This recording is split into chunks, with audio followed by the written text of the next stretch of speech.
Great students எப்படி இருக்கீங்க? So next ஒரு அப்டேட்டுங்க. உங்களுக்கான கிரேட் சான்ஸ் என்னவானா, டெப்டி கலெக்டர் ஆகிறதுக்கு, தமிழ்நாட்டில் டெப்டி கலெக்டர் ஆகிறதுக்கு, அசிஸ்டன்ட் கமிஷனர் ஆகிறதுக்கும், டெப்டி ரெஜிஸ்டர் டிஸ்ட்ரிக்ட் ரெஜிஸ்டர் ஆகணும் அப்படிங்கிற உங்களுக்கு கனவு இருந்துச்சு அப்படின்னா, அவங்களுக்கான 2026க்கான குரூப் 1 டிஎன்பிசி குரூப் 1 வந்து நோட்டிஃபிகேஷன் வந்து அனௌன்ஸ் பண்ணியிருக்காங்க. இதோடைய கம்ப்ளீட் டீட்டெயில்ஸ் நீங்கள் பொறுமையாக பார்த்தீங்க அப்படின்னா, எப்போ இந்த எக்ஸாம் வருது, எப்படி படிக்கணும், என்னென்ன சிலபஸ்ஸு கம்ப்ளீட்டாக நம்ம இங்கே டீட்டெயிலாக எக்ஸ்பிளைன் பண்ண போகிறோம். ஸோ அருமையான ஒரு வாய்ப்பை நீங்கள் மிஸ் பண்ணிடாதீங்க. இப்போ பார்த்திங்கன்னா இதுக்கான கிளாஸஸ் வந்து ஜூன் 28லேருந்து நம்ம வந்து இந்த ப்ரிலிம்ஸ் எக்ஸாமினேஷனுக்காக நம்ம கிளாஸ் ஸ்டார்ட் பண்ணிடுவோம். ஸோ இந்த யூடியூப் சேனலில் நம்ம கிரேட் அகாடமி யூடியூப் சேனல் யாரும் சப்ஸ்கிரைப் பண்ணாமல் இருந்தால் கண்டிப்பாக சப்ஸ்கிரைப் பண்ணுங்கள், லைக் பண்ணுங்கள், ஷேர் பண்ணுங்கள், உங்களுடைய கமெண்ட்ஸை கண்டிப்பாக கொடுத்துட்டு வாங்க. நோட்டிஃபிகேஷன் போகலாம். ஸோ நோட்டிஃபிகேஷன் டேட்டு எவ்ரிதிங் கொடுத்துருக்காங்க பாருங்கள். அதாவது நம்ம ஜூன் 23 வந்து ஓப்பன் பண்ணிட்டாங்க. So combined civil service examinations group 1 சர்வீஸ்க்கு so notification number 05/2026 advertisement number வந்து 736. நீங்கள் tnpc.gov.in அந்த வெப்சைட்லேயும் நீங்கள் போய் இந்த கம்ப்ளீட் டீட்டெயில்ஸும் நீங்கள் பார்க்கலாம். சரிங்களா? ஸோ எக்ஸாமினேஷன்ஸ் டேட் பார்க்கலாம். So date of commencement of receiving applications பார்த்திங்கன்னா ஜூன் 30லேருந்து ஸ்டார்ட் ஆகிரும். ஜூலை 29 வரைக்கும் தான் உங்களுக்கு அப்ளிகேஷன் டேட்டு அப்ளை பண்ணுற டேட் இருக்கும். ஸோ எக்ஸாமினேஷன்ஸ் ப்ரிலிமினரி எக்ஸாமினேஷன் வந்து பார்த்துங்க மறந்துடாதீங்க. ஸோ 06/09/2026 சரிங்களா? இதோடைய டீட்டெயில்ஸ் எல்லாமே வந்து நீங்கள் www.tnpcexams.in அப்படிங்கிற வெப்சைட்லேயும் கம்ப்ளீட்டாக நீங்கள் பார்க்கலாம். ஸோ இதை வந்து பிடிஎஃபை டவுன்லோட் பண்ணி கூட நீங்கள் படிச்சுக்கலாம். சரிங்களா? இப்போ நம்ம வந்து அடுத்த ஒரு டீட்டெயில்ஸ் என்ன அப்படின்னு பார்த்தீங்கன்னா, என்னென்ன போஸ்டர்ஸ் அண்ட் வேக்கன்சிஸ் தான் பார்க்க போகிறோம். So deputy collector, assistant commission commercial tax, deputy register cooperative societies, district register, assistant commissioners of labour. So vacancy பாருங்கள் குறைவாக தான் இருக்கும். ஸோ இப்போ டாப் போஸ்ட் எல்லாமே உங்களுக்கு குறைவானதான் உங்களுக்கு நோட்டிஃபிகேஷனே வரும். ஸோ வந்து 500,000லாம் வராது. ஸோ நோட்டிஃபிகேஷன் குறைவாக இருக்குது, நம்ம எதுக்கு அப்ளை பண்ணிட்டு அப்படின்னு எந்த ஒரு எசிட்டேஷனும் பண்ணக்கூடாது. அப்படியே நீங்கள் எப்பயும் போல் படிச்சுட்டு இதை அப்ளை பண்ணி ஸோ இந்த 12 போஸ்ட்டில் எனக்கு ஒரு போஸ்ட்டு கண்டிப்பாக எனக்காக தான் அப்படிங்கிற ஒரு இன்ஸ்பிரேஷனோடு நீங்கள் உள்ளே போய் படிச்சிங்க அப்படின்னா கண்டிப்பாக இந்த ஜாப்பு 26 போஸ்ட்டில் நம்மளுக்கு ஒரு போஸ்ட்டு கண்டிப்பாக கிடைக்கும் அப்படின்னு தெரிஞ்சுட்டு உள்ளே போங்க. ஸோ அடுத்த ஏஜ் லிமிட் தெரிஞ்சு வச்சுக்கணும். ஏன்னா 21 years for all post start பண்ணுறாங்க. ஆனால் மேக்ஸிமம் ஏஜ் வந்து டெப்டி கலெக்டர், அசிஸ்டன்ட் கமிஷனருக்கெலாம் வந்து 34. அதே மாதிரி அவங்களுக்கு ஏஜ் ரிலாக்ஸேஷன்ஸ் வந்து எஸ்சி எஸ்டி அவங்களுக்குலாம் இருந்துச்சு அப்படின்னா 44, 39 வரைக்கும் இருக்கும். டெப்டி ரெஜிஸ்டர்ஸ் அப்படி அவங்களுக்கு வந்து 34 வந்துடுது. சரிங்களா? Assistant commissioners in case of வந்து பிஎல் டிகிரி படிச்சிருந்தீங்க அப்படின்னா அவங்களுக்கு வந்து 35 இயர்ஸ். ஸோ அரௌண்ட் 34, 35லே வந்து ஏஜ் வந்து கம்ப்ளீட் ஆகிடுது. எஸ்சிஎஸ்டி இருந்தால் மட்டும்தான் உங்களுக்கு 39, 40, 39 வரும். சரிங்களா?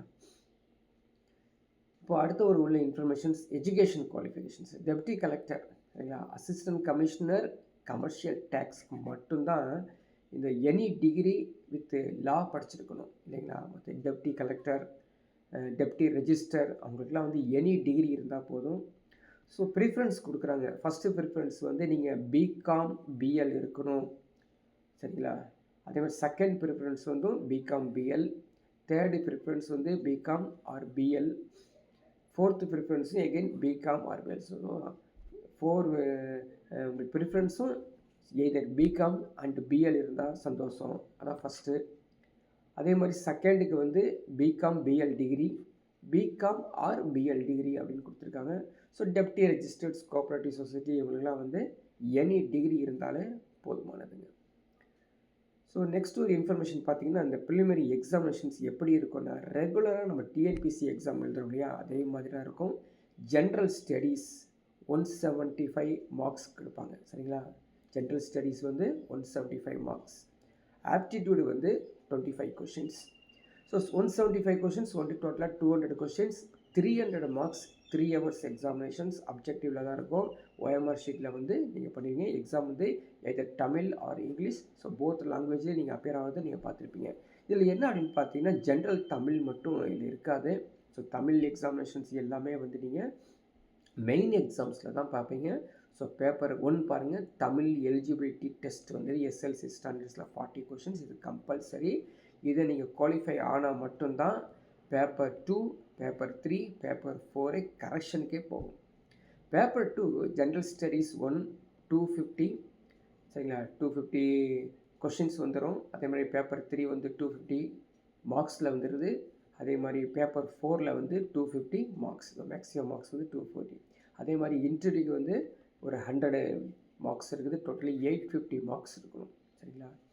ஸோ இதை பேஸ் பண்ணி தான் உங்களுக்கு வந்து next counselling, appointment, every thing வந்து இதை பேஸ் பண்ணி தான் இருக்கும்.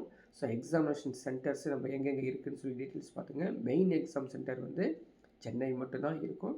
ஸோ ப்ரிலிமினரி எக்ஸாமினேஷன் பார்த்துருப்பீங்க. அதே மாதிரி எக்ஸாமினேஷன் ஃபீ வந்து 100 ருபீஸ் அப்படிங்கிறத தெரிஞ்சுக்கிங்க. அதுக்கப்புறம் டீட்டெயில்ஸ் வந்து பார்த்திங்கன்னா ப்ரிலிமினரி எக்ஸாம்ஸுடைய என்னென்ன டாபிக்ஸு அப்படிங்கிறது சிலபஸ் கொடுத்துருக்காங்க. General study degree standard 175 questions. General science எடுத்திங்கன்னா ஒரு 10 கொஷின்ஸ் வரும். ஜியாகிரஃபி ஆஃப் இந்தியாவில் வந்து ஒரு 10 கொஷின்ஸ். ஹிஸ்ட்ரி அண்ட் கல்ச்சர்ஸில் வந்து 25 கொஷின்ஸ்.